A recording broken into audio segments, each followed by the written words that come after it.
Speed and direction of a moving object.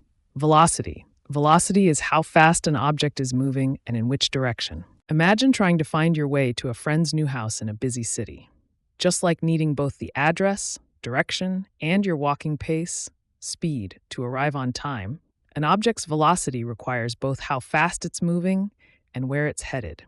Therefore, just as you can't successfully reach your destination without knowing both how to get there and how quickly you're moving, an object's velocity is defined by the combination of its speed and its direction.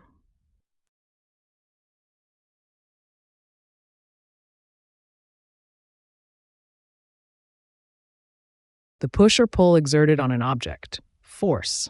In simple terms, force is what makes an object start moving, stop, or change direction. Imagine trying to move a heavy couch across the living room to rearrange your furniture.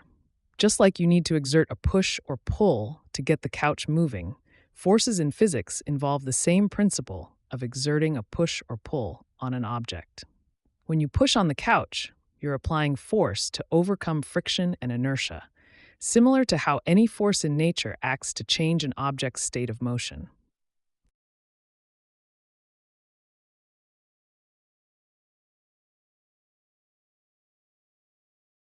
The use of force to move an object over a distance, its unit is the joule J.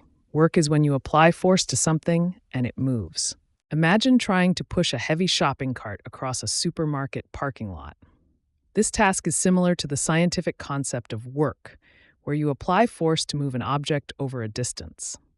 Just as you exert effort to push the cart, in physics, work is done when a force moves an object. The energy used is measured in joules, akin to the energy you use to push the cart forward.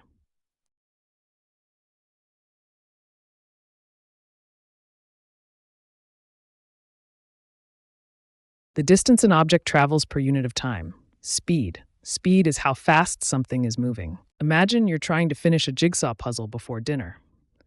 Just like how the puzzle pieces need to fit together within the time you have, speed is about how much distance an object covers within a certain time frame.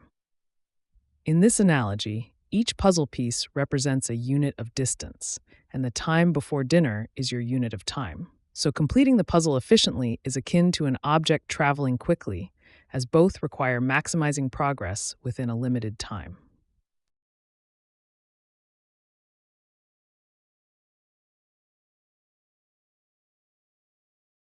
A change in velocity with respect to time. Acceleration. Acceleration is how quickly something speeds up, slows down, or changes direction. Imagine you're trying to get comfortable in bed, constantly shifting your position to find that perfect spot. This is similar to how acceleration works in physics. Just as you change your position to achieve comfort, an object's velocity changes over time to reach a different speed or direction. In this analogy, your movement in bed represents the change in velocity, while the time it takes to find that cozy position is akin to the time over which acceleration occurs.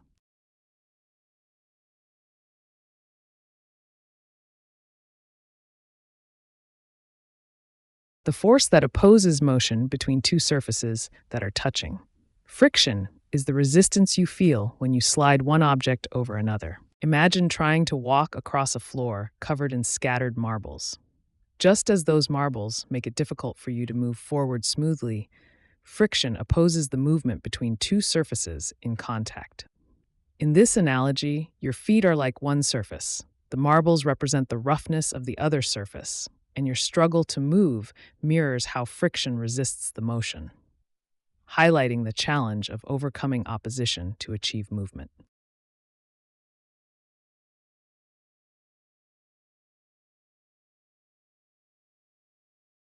The tendency of objects to resist any change in motion. Inertia. Inertia is an object's natural resistance to changes in its speed or direction. Imagine trying to get out of bed on a cold winter morning when you're wrapped snugly in a warm blanket. Just as your body resists leaving the comfort and warmth of the bed, objects naturally resist changes to their current state of motion or rest. This reluctance to move or stop moving is similar to the concept of inertia, where just like your body wants to stay in the cozy bed, an object at rest wants to stay at rest. And an object in motion wants to keep moving unless an external force acts on it.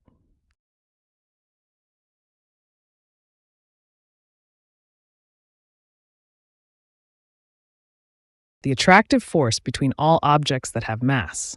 Gravity is a force that pulls objects toward each other, like how Earth pulls us toward its surface. Imagine trying to keep a messy room tidy, where every item seems to have a mysterious attraction to the floor.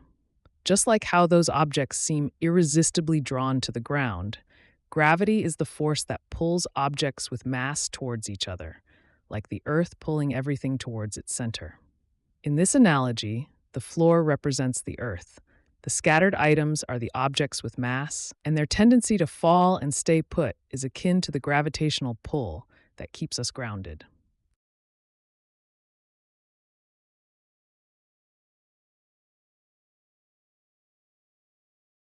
Forces that are equal but in opposite directions.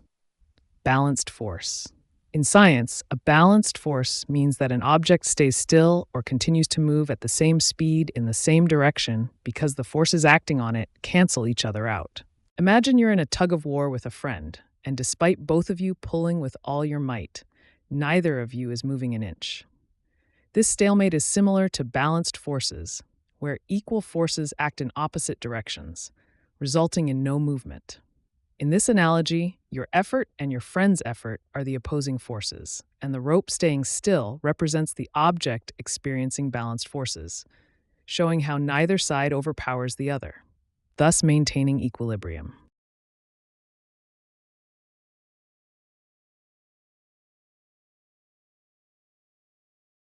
Forces acting on an object to cause a change in motion. Unbalanced force. An unbalanced force occurs when different forces on an object are not equal, causing the object to move. Imagine trying to push a heavy piece of furniture across a carpeted floor when you're the only one pushing. Just like how one person might struggle to move the furniture unless they exert enough force, an object will only change its motion if an unbalanced force acts upon it. The connection here is that just as you need to push harder to overcome friction and move the furniture, an unbalanced force must overcome other forces, like friction or gravity, to change an object's motion.